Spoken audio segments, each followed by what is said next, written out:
بسم اللہ الرحمن الرحیم۔ محترم ناظرین السلام علیکم، امید ہے کہ آپ سب خیریت سے ہوں گے۔ ناظرین، آج کی ویڈیو میں ہم آپ کو دجال کا فتنہ اور ظہور کے بارے میں ذکر کریں گے۔ دجال کا فتنہ امت مسلمہ کے لیے سب سے عظیم فتنہ قرار دیا گیا ہے۔ یہ وہ فتنہ ہے جو حضرت آدم علیہ السلام کی تخلیق سے لے کر قیامت کے قائم ہونے تک آنے والے فتنوں میں سب سے بڑا فتنہ ہے۔ دجال کے مطابق ہم مسلمانوں کے پاس جو معتبر ترین ذرائع ہیں وہ نبی کریم صلی اللہ علیہ وسلم کی احادیث مبارکہ ہے۔ احادیث کی کتابوں میں صحابہ کرام رضوان اللہ علیہ اجمعین سے دجال کی مخصوص سواری کے مطابق روایت کی گئی ہے، جس کا مجموعہ یہ ہے کہ دجال ایک چمکدار گدھے پر سوار ہو کر نکلے گا، جس کے دونوں کانوں کا درمیانی فاصلہ 40 ہاتھ کے برابر ہوگا۔ دجال اس گدھے پر سوار ہو کر سمندر میں اس طرح داخل ہوگا جیسے گھوڑے سوار اپنے گھوڑے پر سوار ہو کر ایک دم ندی میں داخل ہو جاتا ہے۔ یہ وہ وقت ہوگا جب لوگوں کی ایمانی حالت بہت کمزور ہو چکی ہوگی۔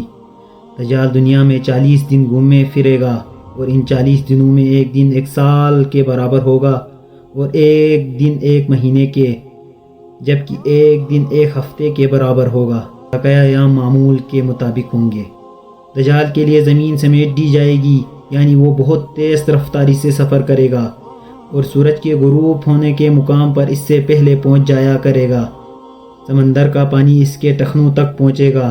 دجال کے پاس 70,000 کی فوج ہوگی، جس کے اوپر سبز رنگ کے چادریں ہوگی، یہاں تک کہ وہ ابو المراق کے ٹیلے پر آ کر ٹھہر جائے گا۔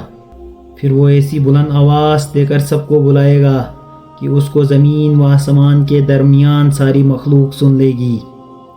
پھر دجال ان سب لوگوں سے کہے گا کہ تم لوگ میری عبادت کرو، میں تمہارا خدا ہوں۔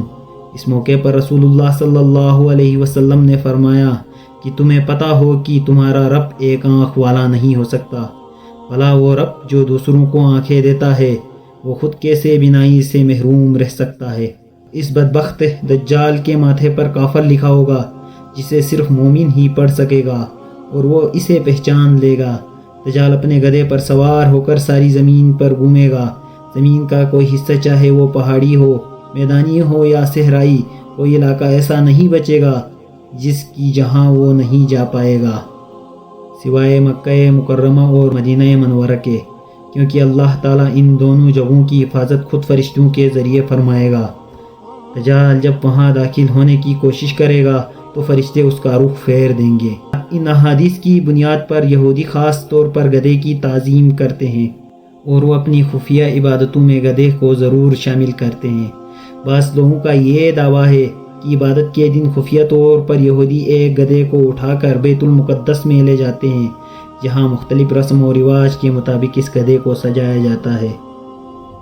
یہ تمام باتیں اس جانب اشارہ کرتی ہے کہ خروج دجال کا وقت اب زیادہ دور نہیں، بلا شبہ یہ فتنوں کا دور ہے، اور اس وقت انسانیت دجال اور دجال کی قوتوں کے فتنے عظیم کی طرف بڑھ رہی ہے۔